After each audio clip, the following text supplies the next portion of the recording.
I have two young boys, and I know, therefore, personally, and also because I do this professionally, just how many things there are to read about parenting and do this and don't do that, and you have to get it exactly right, and there's this formula, and you can mess up your kids so easily, and we just get bogged down in the anxiety surrounding that. And so one of the things that I focus on in the book is that the research that has gotten the most traction over the years and for which there's the most empirical support is quite simple, which is that kids thrive when parents provide high levels of love and high levels of limits, that kids need both.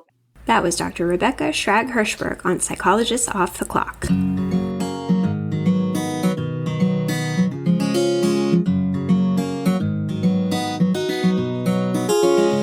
We are 4 clinical psychologists here to bring you cutting-edge and science-based ideas from psychology to help you flourish in your relationships, work, and health. I'm Dr. Debbie Sorensen, practicing in Mile High, Denver, Colorado. I'm Dr. Diana Hill, practicing in Seaside, Santa Barbara, California. From coast to coast, I'm Dr. Yael Schoenbrunn, a Boston-based clinical psychologist and assistant professor at Brown University. And from sunny San Diego, I'm Dr. Jill Stoddard, director of the Center for Stress and Anxiety Management. We hope you take what you learn here to build a rich and meaningful life. Thank you for listening to Psychologists Off the Clock. I shared my excitement about this new episode, Surviving Toddler Tantrums, with all the co-hosts. And Jill, you sent me this beautiful video of a dad and his 2-year-old. The video is called Beautiful Twos from Joel Mitchell. And it's a 3-minute long video of a father sitting calmly on the floor with his 2-year-old who's having this prolonged, pretty distressing tantrum. So I'm wondering, Jill, for you, what came up for you and what caused you to think about sending it along to me? Well, I had sort of this mixed reaction to it. So I thought it was beautiful and admirable. And I loved that this dad was able to sit calmly and just sort of wait out this tantrum. I was impressed, really. And it was lovely and it was loving. And I had this really strong emotional response, like positive, tearful kind of emotional response. But then I also had this other response of feeling like, oh, I could never do that. And I'm such a bad mom because I wouldn't be feeling calm. And I realized that I sort of assumed the dad was feeling calm because he appeared calm or he was acting calmly with his child, when that may not at all have been what was happening on the inside. And I really loved how in this episode, you guys talked a lot about, kind of having both of those experiences. And she talks about how to reconnect with our own experience of love, even when our kids are being difficult, but also like not feeling shame when we have kind of negative internal experiences in response to some of these really difficult that when the kids are having tantrums and being tough. Yeah, I think it is so much about managing your own internal experience and then still figuring out the most effective way to respond in the moment to a child's tantrum. And I think this YouTube video that we'll link to really does show that. And Dr. Hershberg really talks us through some of the real concrete on the ground strategies for managing sort of this complicated set of things that happens. You're trying to figure out how to get your child to calm down. You're trying to manage your own distress. You're trying to be as effective as you can in teaching. You're trying to continue to stay connected and loving. And it is a lot of complicated things that are happening. And I love that you point out that, one of the most important things is not to shame ourselves or feel too badly about all the experiences that we're having, because most of them are just normal and natural, just as normal and natural as the tantrums themselves are. So I did want to just also reassure our listeners, if you do check out this YouTube video, it does end with the tantrum calming and the dad and the child in this beautiful, loving embrace. The dad's rocking the child and they're both leaning into one another with this deep sweetness. And I also wanted to leave you with some of the lyrics to the song that plays throughout this video. The song is Patient Love by Passenger, and the lyrics are so beautiful and so perfect for the idea of how parents can, stay loving with their children, even in difficult periods. And the lyrics go as follows.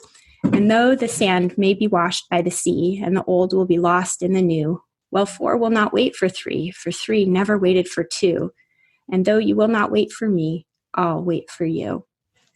We hope you'll join us in learning some of this powerful, though sometimes hard to access, tantrum jujitsu advice that our guest expert, Dr. Rebecca Schrag Hershberg, writes about and teaches. Today, I have Dr. Rebecca Schrag Hershberg joining me to discuss her new book, which is titled The Tantrum Survival Guide. Tune into your toddler's mind and your own to calm the craziness and make family fun again. Rebecca is a clinical psychologist and founder of the Little House Calls Psychological Services, which is aimed at helping kids and their parents manage common early childhood challenges. Welcome, Rebecca. Thanks so much. I'm so happy to be here. I'm so happy to have you here to talk about this very important topic as the parent of 3 boys, the youngest of whom is 3 and is dead in the heat of tantrum life. I'm excited to gain your wisdom, and reading your book actually gave me a lot of really cool new ideas for how to handle the tantrums that are inevitable with young kids. But I wanted to just have you start off by telling us a little bit about what your objective is in the Tantrum Survival Guide, because I just want to say from the outset, it's not to get rid of tantrums altogether. No, it is not to get rid of tantrums altogether. I think that is not realistic, and I put that forth very early in the book. Tantrums are developmentally appropriate, even healthy. And so part of the goal is just that, is making parents aware that there's nothing wrong with their child or frankly wrong with their parenting if their children are having tantrums, which generally children do at these ages. Tantrums are so common that, we see them coming across social media in sometimes hilarious forms. And I actually wanted to talk to you just quickly about your New York Times op-ed piece about how parents sometimes post pictures or commentary on their kid tantrums. And what's your take on why and what parents should do when the impulse strikes to share hilarious anecdotes about child tantrums? Yeah, and it's one of those times that parents, like so many things, have to walk a fine line or sort of do a dance, whatever metaphor you prefer, because it's great to find humor in our kids. Our kids are little people. They're hilarious. And some of the things that they get really upset about, because they are kids and we are adults with, full functioning, at least most of the time, brains, seem silly or seem ridiculous or outrageous. Or, the example I think we used in the op-ed piece was a little kid having a tantrum about the fact that his water was too wet.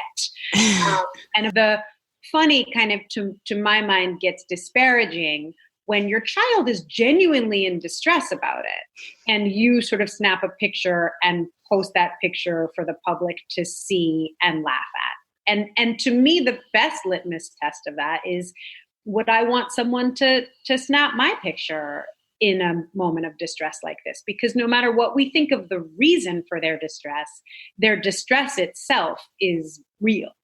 Yeah. And that's important to remember when we're finding humor in it. I like that you point out that it is a fine line, because I do think that there's some utility in finding humor, because it sort of lightens it and makes it a bit more tolerable to endure. And the reality is, for us, it does feel a little bit ridiculous. But as you're saying, it's important to sort of see the other side, which is that your toddler is really experiencing something that feels really painful and frustrating and overwhelming. And to sort of hold both of those at the same time, I think is one of the strategies. And we'll talk a lot more about the various strategies that you offer in your book. But I think it's useful to just acknowledge that there can be some humor, and at the same time that we need to validate what the experience is like for our toddlers in respectful ways. Absolutely. All right, so toddlers have tantrums. That is a truth that you don't deny in your book and that none of us parents can deny. So given that we can't create a world where tantrums don't exist, though wouldn't that be nice? What is your goal with this book? What is your goal in terms of what you're helping parents work towards? I think there's a few goals. The first is for parents to understand better kind of what tantrums are and the function that they serve. The second is to, without a doubt, on a pragmatic level, reduce their frequency, their intensity, and their duration. Because certainly tantrums are inevitable, but they are not necessarily inevitable 10 times a day for 15 minutes each. And part of that goal involves the goal of having parents recognize the part that they play. I talk a lot about tantrum interactions and the way that tantrums escalate. And certainly I'm not the first, I don't get credit for doing that, but tantrums are interpersonal in nature. And so for parents to have a better understanding of what part they play in the cycle. And then finally, to offer really pragmatic tips about difficult times of day, difficult settings, difficult circumstances, almost like a how-to guide for just throwing a lot of strategies at the wall and seeing what sticks. That for me was so useful to just in the latter part of the book where you just kind of lay out like, here are some things to try, and what I'll sort of foreshadow because we'll get into more detail about this, but you talk about sort of daily habits to build, ways that you can kind of catch it at the very early side, ways that you can catch it as it's beginning, ways that you can interrupt it while you're in the depths of it, and then ways that you can repair more quickly afterwards. And I think that there are so many different strategies to try. And so it is helpful to recognize both that tantrums are normal, but that we don't just have to sit there and allow them to happen, that there are some ways that we can interact more effectively with our child around the tantrum to, as you're saying, to reduce their frequency, intensity, and to just help ourselves tolerate it more effectively, as well as our kids to be able to tolerate it more effectively. So let's start with your definition of tantrums, because this is sort of a colloquial term, and you spend some time in your book talking about like what tantrums are and what they're not. So can you share with us a little bit about your definition?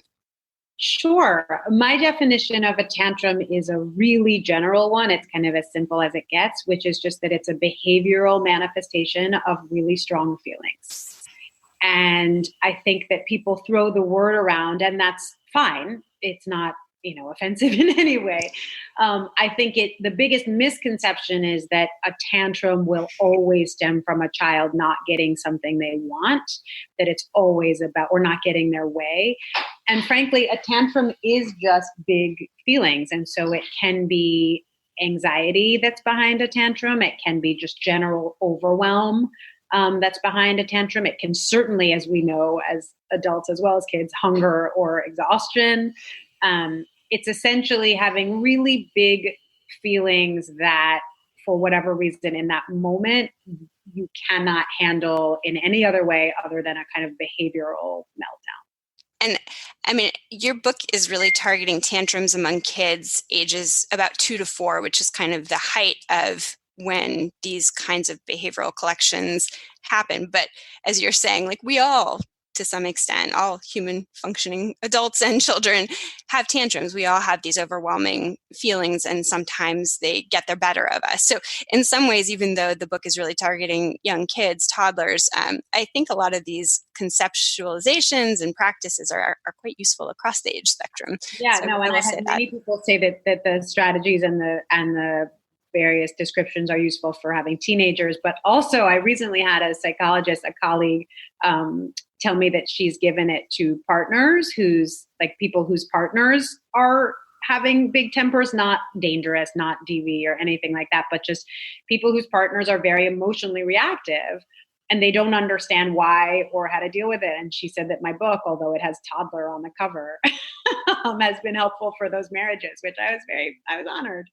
I'm thinking of a second edition where you just take the tantrum part out, or the toddler part out, and market it to like a broader spectrum. It, like with a red line, yeah, flash for the toddler part. Yeah, definitely. But when it comes to toddlers specifically, there is something very particular about the brain development that helps to explain why tantrums happen so often. And you talk a bit about how expectations of parents for how toddlers should respond are really important to set realistically. And so I wonder if you can actually walk us through a little bit about the brain development of toddlers and how we can understand why that causes these kinds of behavioral meltdowns.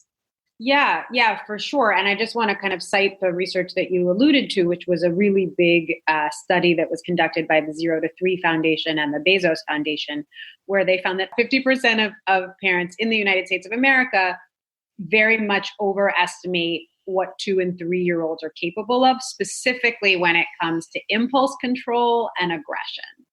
And I see that all the time with my clients. And so that's sort of the part that we're talking about, where the analogy that I use sometimes when I'm giving talks is I'll ask an audience member to ask their question in Japanese, presuming that they don't know Japanese, or in ancient Greek.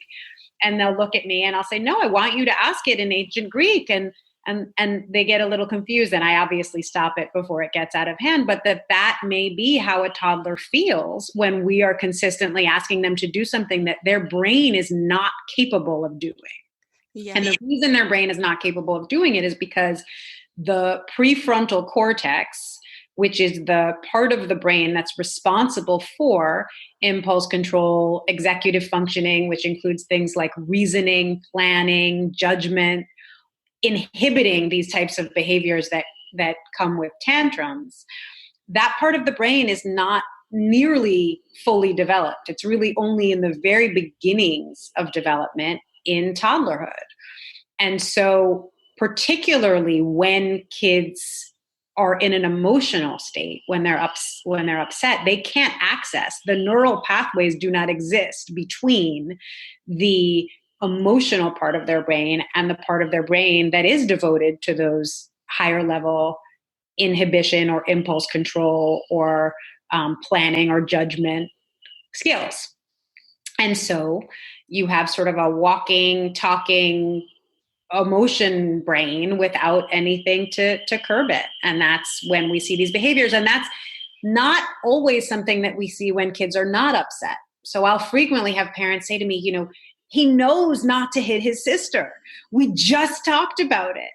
He can say to me that hitting is bad. And then 4 minutes later, he's, punching his sister. And it's like, right, because she did something that upset him. And once he's kind of, as Dan Siegel said, flipped his lid, the prefrontal cortex has disconnected from the emotion part. He's purely in the emotion part. And so anything he knows cognitively, he can't access. Yeah. It goes right out the window.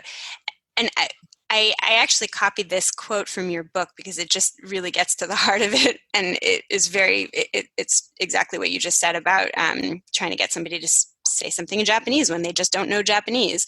But the quote is, trying to get an emotional toddler to see reason is like speaking louder and louder to somebody who has told you he doesn't speak the language.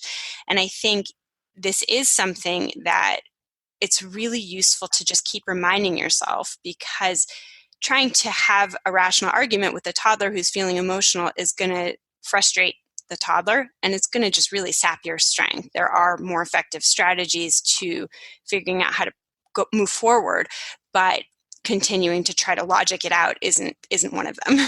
And I think it's useful to know what doesn't work so that you can expend your resources more wisely. Especially when that's where 9 out of 10 parents fall, because we're not used to interacting with people who don't have prefrontal cortexes. And in fact, we're taught that if anyone is showing signs of that, they should be avoided. And then, so parents go to what they're used to, which is water is wet. You can't have water that's not wet. Let me explain what water is to you, and it's our go-to, and it's completely understandable, but it's not going to land with someone who's really upset. The same way that, frankly, when we're really upset and someone jumps to a rational explanation, and I think give examples in my book that involve my husband and myself. I love those examples. Yeah. I mean, it doesn't land. It doesn't, until we feel kind of heard and seen and soothed. The logic of it doesn't impact where we are in terms of our heightened emotional arousal. Yeah.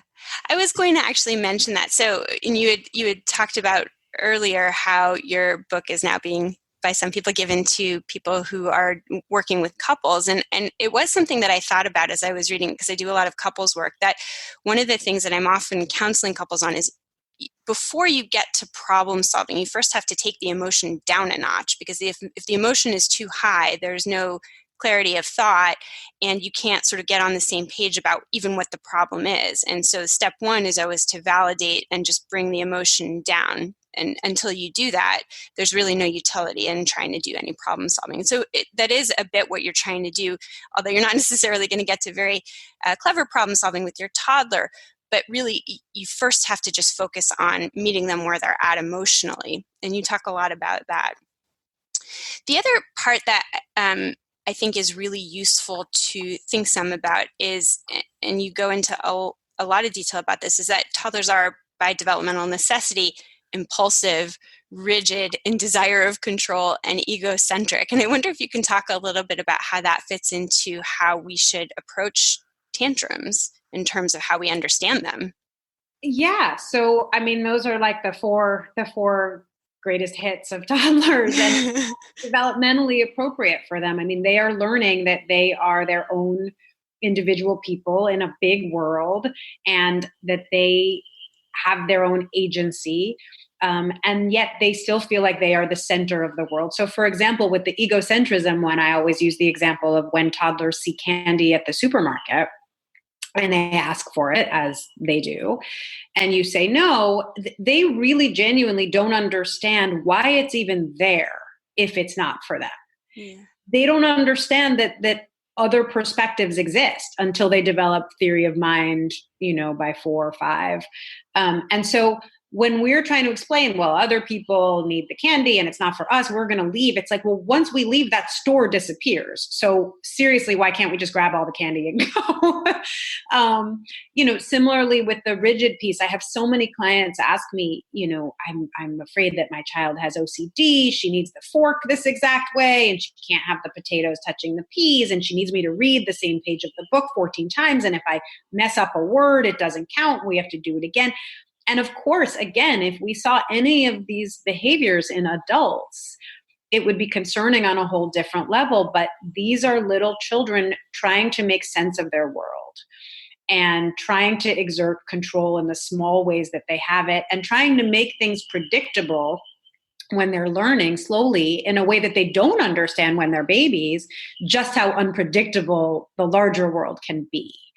And so those 4 characteristics that you mentioned all help them make sense of their world and understand themselves and their relationships.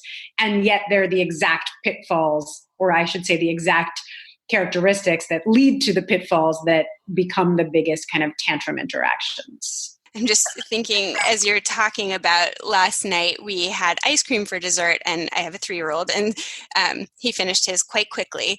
And then he looked to me and my husband and said, I have an idea. How about I finish yours? And we were both kind of like, I don't know. I kind of want the ice cream too, but what do we do here? Because, we could give it to him and allow him to feel good.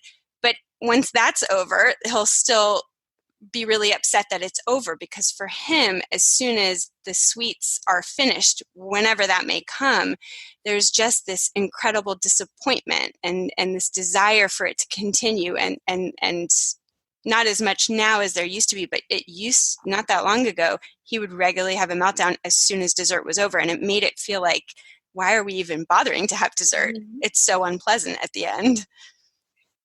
And that's a great question to ask yourselves, right? Because different kids have different needs. And again, having nothing to do with nutrition, it sounds like the cost maybe wasn't worth it. But that aside, I think you're hitting on a really important point, which is that parents frequently feel like there are only 2 options, one being to give in and the other one being to just toe the line in a very firm, no way.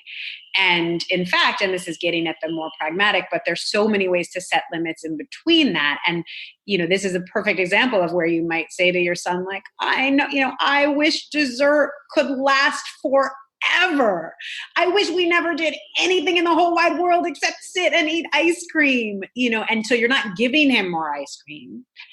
But you're not just saying, no, you can't have more. I said, no, no more. You're joining with him in a connected emotional way. And often, going back to our other conversation, that's what he needs. He needs to feel like you get it. You get just how much he wants to keep eating ice cream. And sometimes that alone will calm the emotional intensity of the situation. Right. Which doesn't mean that he won't be upset or even that he won't have some sort of a strong behavioral response, but it somehow becomes a little less sticky when we can join. It's not always easy to do. And we'll talk a little bit about that in terms of the parental part of the equation and sort of what kinds of responses get triggered in us, because it can be very triggering. But as you're alluding to, and you talk a lot about in your book, there's these sort of these two kinds of sides of like, do we love them and just give in, or do we set limits firmly? And what you're saying is it's a combination. It's a combination, and the combination might change based on, the circumstances and where you're at and where they're at. I'll link listeners to your recent Psychology Today blog post, which talks a lot about sort of this idea of giving in and how we can become more flexible about it. But I wonder if you can actually talk a little bit more about this idea of what to do in those two simple words, love and limits, because you're sort of alluding to that. But I wonder if you could even bring it to life more. Absolutely. So it's an important part of the book and important part of my work with parents, because we get so bogged down in so many details as parents. And I have 2 young boys. I don't think I've said yet, but Henry will be 6 in March and Zeke will be 4 at the end of the month, although he's very confused because his birthday is December 24th. And so we threw him a birthday party this past weekend. And so now he has no idea what's going on. So you were writing this book right in the throes of having young children. And just for all the listeners out there, it's great because you use a lot of really wonderful personal examples in very respectful, loving ways. But this is not just something you teach. This is something you live. And you don't, with all your wisdom, avoid the tantrums, but you skillfully, when you can, right, in realistic ways, respond to them. And I love a lot of the examples, the personal examples that you give. Thank you. Yeah, no, my goal was to write it from the perspective of a mom and a psychologist, that there was a lot written by each of those people and not enough written from the voices of both, because both are so valid and certainly can come together. But so yes, I have 2 young boys, and I know therefore personally, and also because I do this professionally, just how many things there are to read about parenting and do this and don't do that. And you have to get it exactly right. And there's this formula and you can mess up your kids so easily. And we just get bogged down in the anxiety surrounding that. And so one of the things that I focus on in the book is that there's really the research that has gotten the most traction over the years and for which there's the most empirical support is quite simple, which is that kids thrive when parents provide high levels of love and high levels of limits. That kids need both. And of course, there's some nuances in there, and you can look up the data and cultural and ethnic and da-da-da-da-da.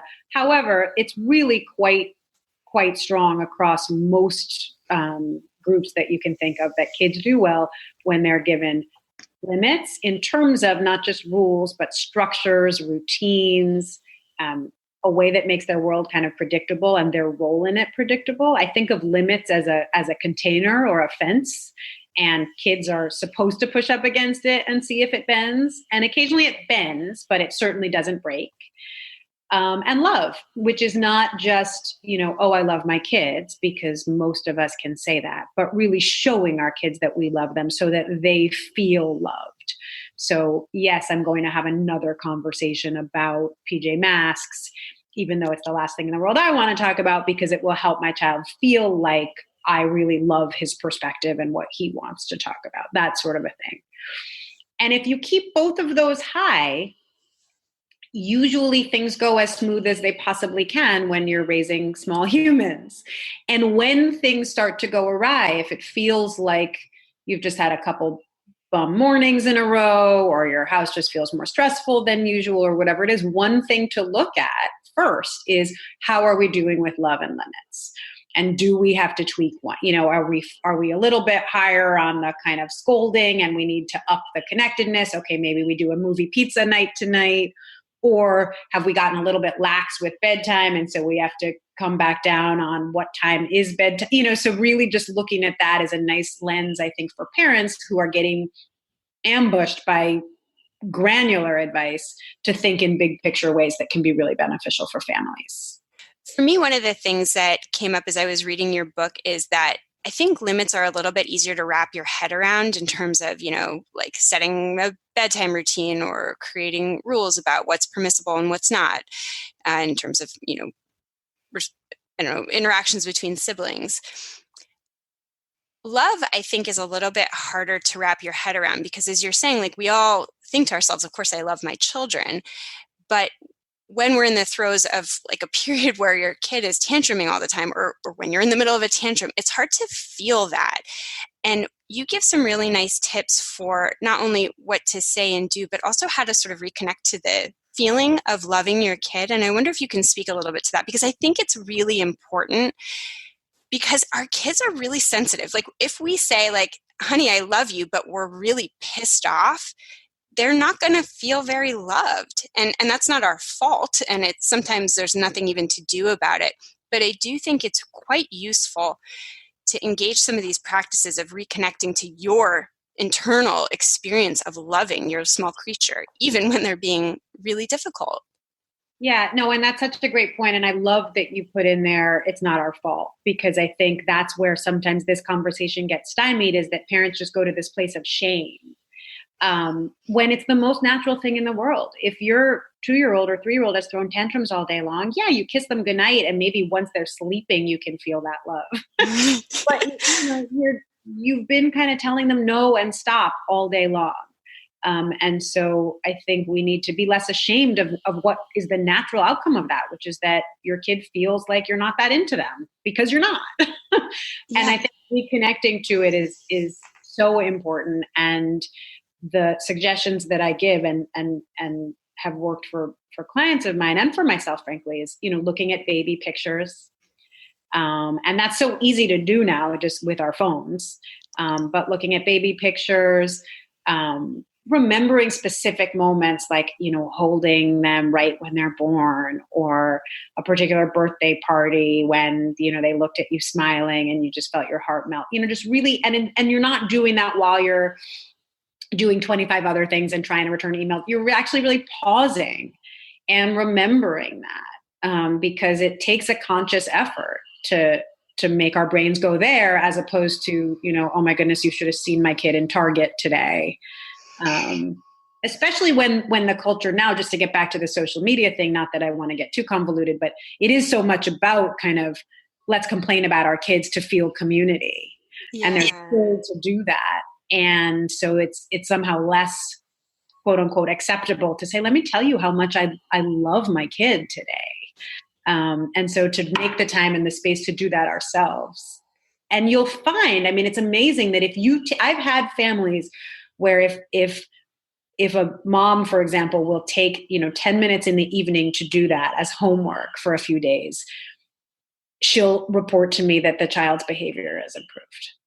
Yeah. And it's not, I haven't done a, RCT on it or anything, but it's not a coincidence. It's just that the energy shifts and the patience level and the connectedness, and kids, as you said, are very sensitive and they feel that. Yeah. Yeah. Yeah. I love that idea of assigning that as homework. And I think it's a wonderful assignment that we can each give to ourselves when we're in a particularly difficult developmental phase, and you talk about this a bit, if we discover that we're not a great temperamental match to our kid, is sort of actively seeking these opportunities to tap into the love that we do at our core feel, but that we might not sort of be able to access moment to moment. One of the things too, I'm sorry to interrupt. I just want to interrupt because I don't want anyone listening to feel there are parents who don't actually feel that love at their core. And that's okay too. And the good news is I'm here, you're here. Like, psychologists work with this sort of thing all the time. And we don't say like, what kind of a parent are you that you don't actually feel deep love for your kid? We say, wow, what's going on for you? And let's explore that and let's work on it, because the way you just said it, and I think you're right, for the majority of parents, absolutely that deep love is at their core. Sometimes, whether it's trauma or whatever else, particularly though I've seen in cases of birth trauma, like sometimes it actually doesn't feel like it's there. And I don't want people to feel like that's unusual and that they can't get help. I'm really glad that you made that point, and I think it is an important point. And it sort of, I think, just goes to show how inclined we are as a culture to just, be really presumptive about the way that parents should and do feel about their kids. And the reality is there's a lot of nuance and there's a lot of complexity. And most of the time it's normal, but in other words, like, we don't need to shame ourselves for feeling downright pissed off or feeling a lack of love or feeling totally bored or disinterested in the things that our kids are interested in, or annoyed with them a lot of the time. Like it is okay. And the more that we can normalize our own experience, but then also figure out like, where do we want to go from here? It just gives us a lot more to work with. And one of the stories that I was going to share is that all three of my boys have things that they're interested in that I'm just not interested in. And, initially I would feel that I should get interested. Like I should learn to love baseball and I should learn to be really into doing mental arithmetic. And my youngest is obsessed with superheroes and I just really don't enjoy reading those stories, which he insists on reading constantly. And I think for me, the kind of work that helps me tap back into the love that I feel for them when they're pushing me to do something that I don't really want to do is both to remember, the positive experiences from our history, but also to create more positive experiences, ones that I am into and that they can be into, is to sort of find where the overlap is, as opposed to beat myself into submission or beat them into submission metaphorically, to try to find something to try to push for us to like the same things, instead to just be more open and say, it's okay, we don't like those things jointly, but hey, we both like ice cream, for example, and to create positive shared experiences around that. And I think that comes up all the time because parents, when kids come home from school, whatever they're, whether they're 3 or 9 or 12, how was school? What'd you do today? And that's not what kids want to talk about. And then we feel like bored or not connected or whatever, but we haven't helped create a conversation. And one of the things that kids love, and parents always are amazed when I say this and then thrilled that it works, they love to hear about us. So you can start a conversation when you're talking home from school of, hey, can I tell you this really funny thing that happened at work today? My boss came in and did it, and your kid, I promise, will put down his backpack and actually want to listen. We're not talking about the teenagers who are like, go away, mom. And similarly, when I talk about places that are highly likely that tantrums occur, so say a supermarket, and keeping your child engaged is one way to potentially prevent tantrums. And keeping them engaged is not asking them questions that they don't want to answer. It's not an interview, and so I think you're right. You can take an active role, I guess, is sort of the heading for this, and in creating kind of the conversations all the way up to the relationship that you want with your kids. That really gets to the point that we're an active participant in this relationship, that a relationship between parent and child is not only about the child, it's also about the parent, that we're one half of that relationship. And I think that really gets overlooked a lot when we talk about parenting, that we tend to really focus on where our children are at, what they need, and we forget that there are things happening for us, both emotionally and cognitively, and in terms of how we are connected in. And you talk a lot about the power of the magical mindful pause and sort of using that as an opportunity to kind of check in with yourself. And I wonder if you could talk about why that is so important.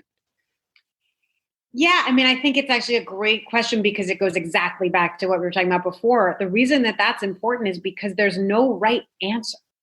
The reason it's important to pause is because when your child is having a tantrum or you feel like a tantrum might be coming down the pike, there's no like, oh, if I think hard enough, it'll occur to me what the right thing to do is here. I'm going to give in, or I'm not going to give in, or I'm good. If you pause and you just check in with yourself and think about kind of what's happening with my kid right now, what's happening with me right now, then you can come up with what you want to do in a much more authentic and intuitive way. I think I give the example in the book of when we were on a trip with extended family up in our house in Maine, where, my uncles are there and my brother and cousins, and it's just a ton of people. And Henry at one point asked if he could have M&Ms for dinner, I think, like literally for dinner, nothing else. And obviously I said no, and he lost his mind. And the question was so uncharacteristic of him. And then he went right to a tantrum. And I really was able to pause and say, this is just about like being way overwhelmed in this week.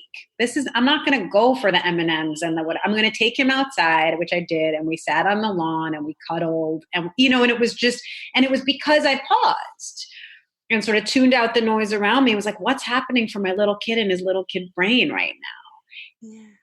And the other piece to remember there is that you're always collecting data, because parents will say, because we hear these types of formulas all the time. They'll say, well, then aren't you reinforcing it? Isn't he going to learn that when he throws a tantrum about having candy for dinner, he gets to cuddle with mom? Sure, if that happens every day for 2 weeks, and if it starts to happen, I can then change course. Like, none of this is written in stone. The thing that you choose to do in one moment is the thing that's going to dictate this interaction forever.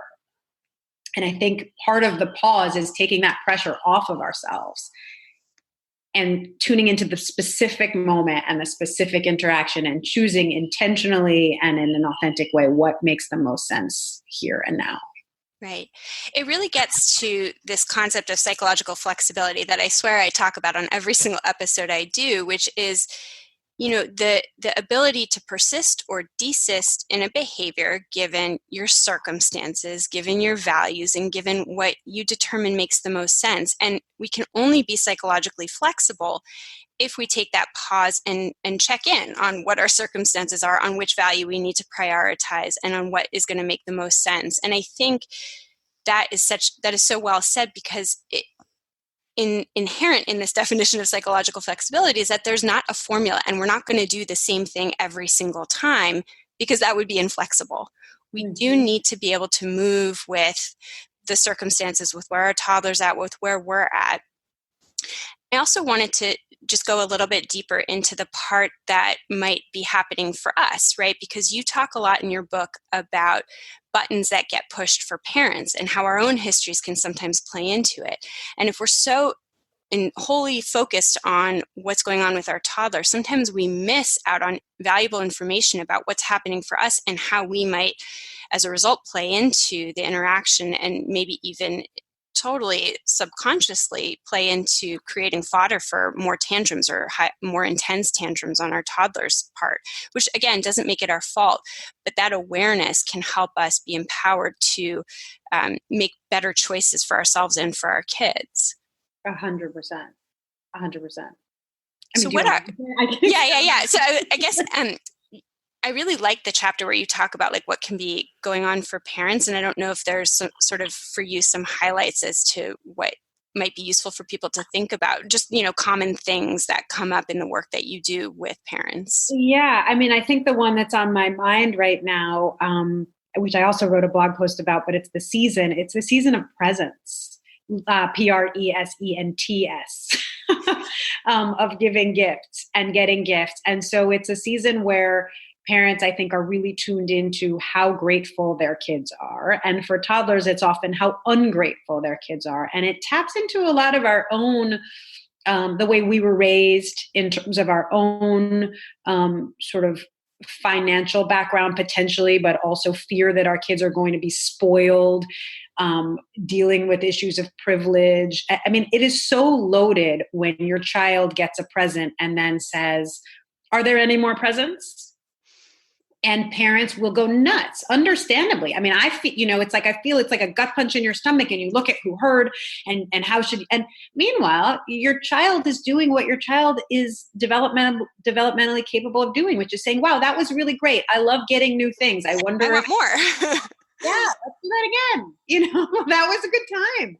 I love the way the paper crinkled. I love the way everybody's looking at me. And then we pile on sort of, again, all these ideas that we have and we should have of gratitude and privilege and we end up responding in a way that's much more about that.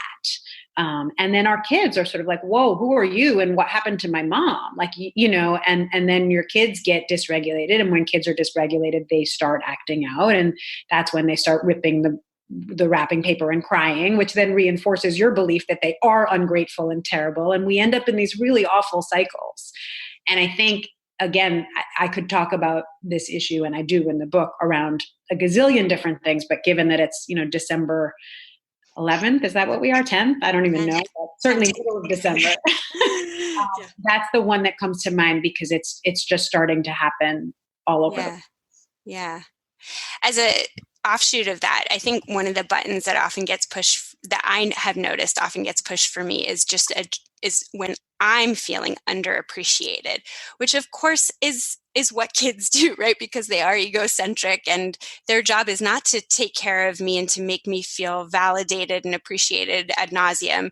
And so they don't. And I can use that as an opportunity to teach them more about expressing appreciation and experiencing gratitude. But I need to, in that mindful pause, separate out what is happening for me versus what are the lessons that I'm trying to impart to them. And when I don't, that's when I find myself feeding into whatever the cycle is between the two of us and the emotional outburst that they're going to have. But when I can take the pause, I can sort of take the intensity down a notch for myself and be more helpful.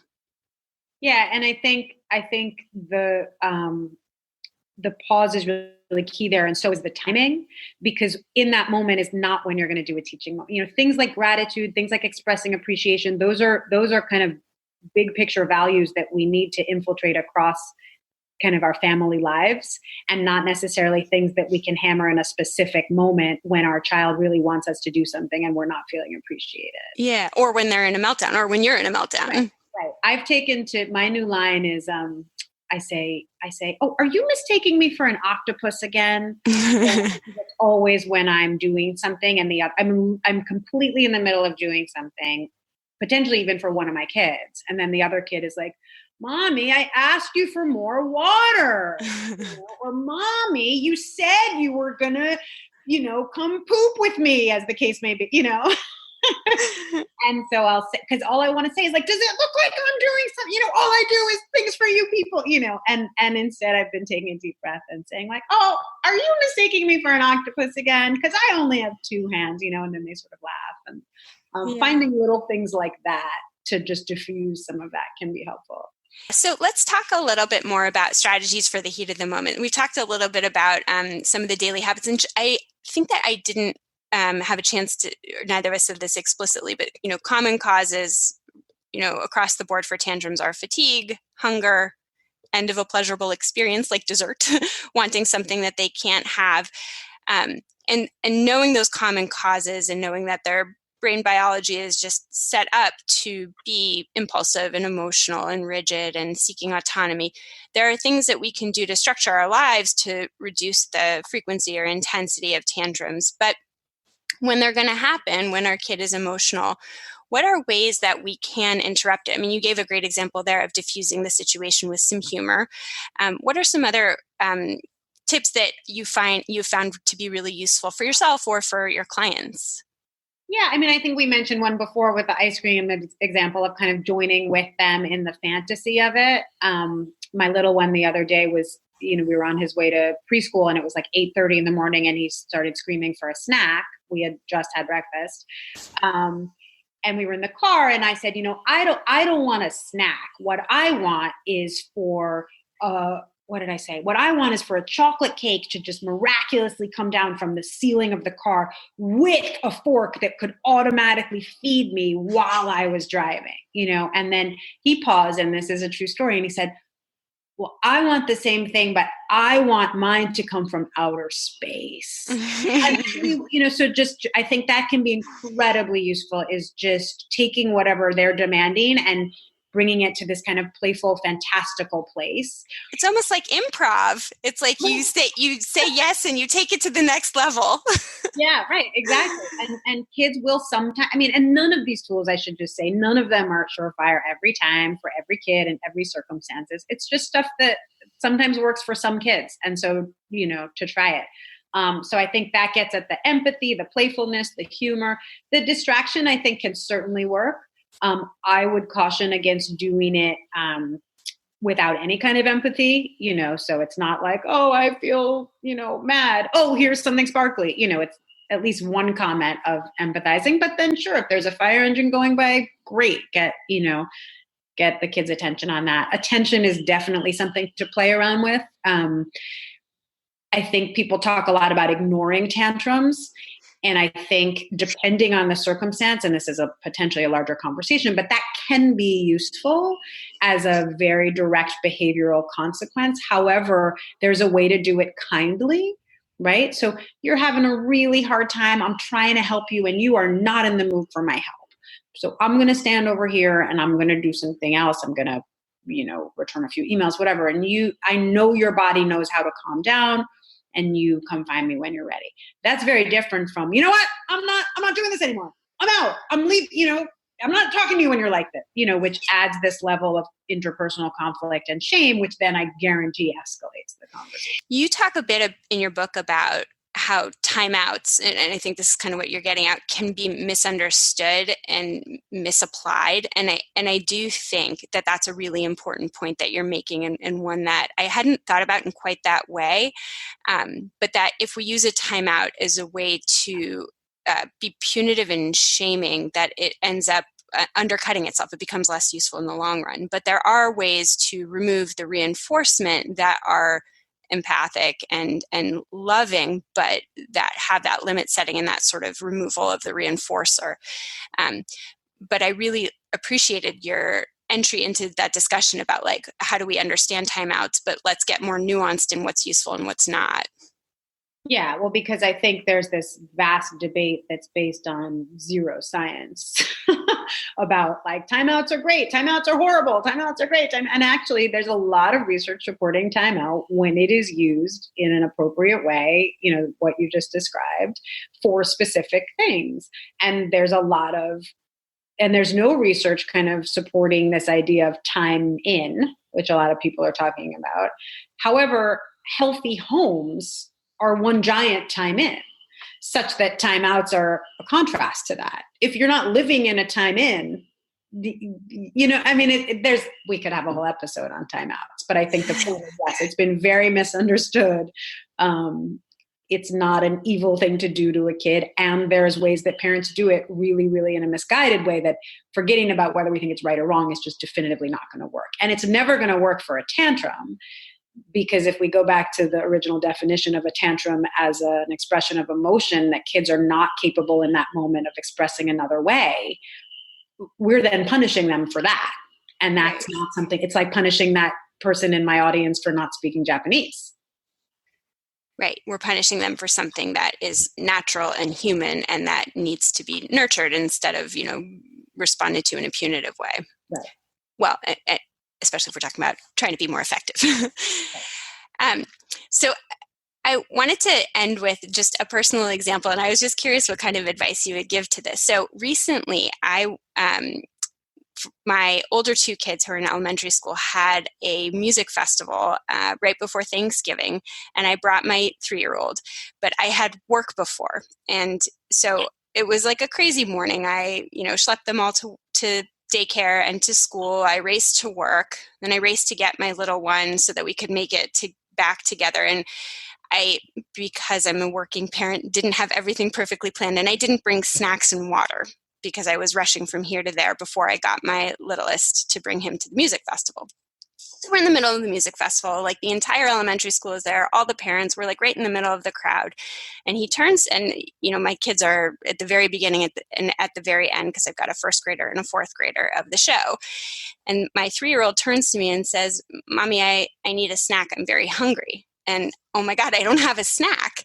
And he starts losing it, like in the middle of the crowd. And I say, "Okay, we're going to leave." And he starts losing it more. So I say, "Okay, we're going to stay." But he's kind of at that medium level of losing it. And I'm just curious from a practical standpoint, what would you, I can tell you what I did, but I'm curious what you would have recommended. Yeah. And there's various preventive things. And this is where sure. Yeah, I didn't prevent it well, that's for sure. Right. And sometimes we don't. Sometimes we can't. Sometimes life happens. And I told my kids said, do you have snacks on our way to an appointment? I said, "Yes, I do." And then they asked me for the snacks and I was wrong. We didn't. Oh, that's happened to me too. It's a real bummer. I think part of it is, putting ourselves in their shoes. That's a big bummer not to have a snack during a whole music festival, especially when you're the kind of mom who usually has snacks. So the first thing I would do is just totally apologize, to say, because again, sometimes tantrums can be about not feeling heard. So it's like, I get, you are so hungry. You want a snack so badly and I messed up. I always bring snacks and I didn't bring a single snack this time. So like really getting in their language there, maybe giving a hug, maybe. And then I might go with distraction and a little bit of, hey, let me think, like, come down here. Let's strategize. Let's plan. It's going to be team mommy and Michael, and we're going to strategize and plan for how we're going to get ourselves a snack, and like make it playful, and then I might figure out how to go get a snack. If, again, in this very specific circumstance, you had someone at the beginning and someone at the end and potentially did have time to spare. There's no right answer. Yeah. I don't know what you did, but whatever you did was right, because here you are. You live to tell the tale. I live to tell the tale. What I did was I tried to empathize. He wasn't having it. He just wanted his snack. And we were in the middle and it was going to take too long to leave. So I literally just kind of sat through it. And what I did too, in terms of checking in with myself, is I noticed how embarrassed I was, because I figured all the other parents were looking at me and judging my parenting. And then I thought, you know what, if this was somebody else, I would probably just say, poor mom, that stinks, because we've all been there. And if they are judging me, then, there isn't much I'm going to do about it, because I just have to work on getting through this next little period of time. And then we got out and we got a snack and everything was fine. And it was sort of one of those moments where I was able to recognize, that was tough, and hopefully I'll be more planful next time. And, life happens. And you tolerated the distress, and we model that for our kids. Like you modeled exactly what we're trying to teach kids with tantrums. Like, look, this is hard. I'm having big feelings and I'm tolerating them. Yeah. And I think, that's a key lesson. I also think that recognizing your own embarrassment is key, because people ask all the time about tantrums in public. And I think the number one thing that happens, which it doesn't sound like happened for you, is that we rupture our connection with our kids by trying to connect with the bystanders.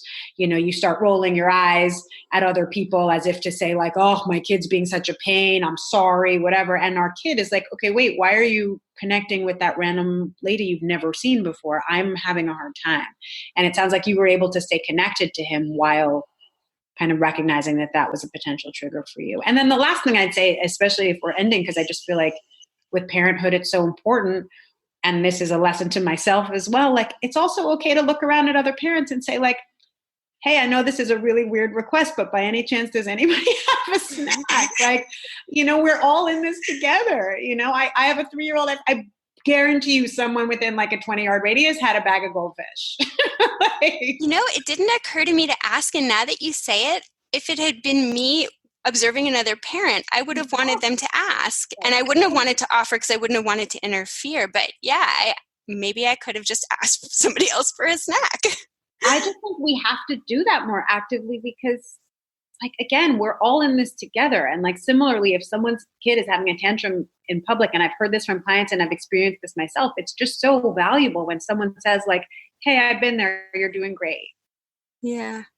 So thank you so much for providing all this valuable wisdom. And I really highly recommend the Tantrum Survival Guide for any parents of toddlers, but also parents in general. Or again, if you have a partner who is prone to emotional meltdowns, it's just a really useful guide for thinking of new and creative ways to manage your own response and to manage the dynamic between you and a toddler or somebody else who's having big emotions. So thank you so much for joining me today. And thank you, Yael. This was really a pleasure. And I really enjoyed our conversation. So thank you for the opportunity. Thank you for listening to Psychologist Off the Clock. You can find us on iTunes, Facebook, Twitter, and Instagram. Please help us out by writing a review on iTunes. We'd like to thank our interns, Dr. Catherine Foley-Saldana and Dr. Katie Lear. This podcast is for informational and entertainment purposes only and is not meant to be a substitute for mental health treatment. If you're having a mental health emergency, dial 911. If you're looking for mental health treatment, please visit the resources on our webpage. We're at offtheclockpsych.com.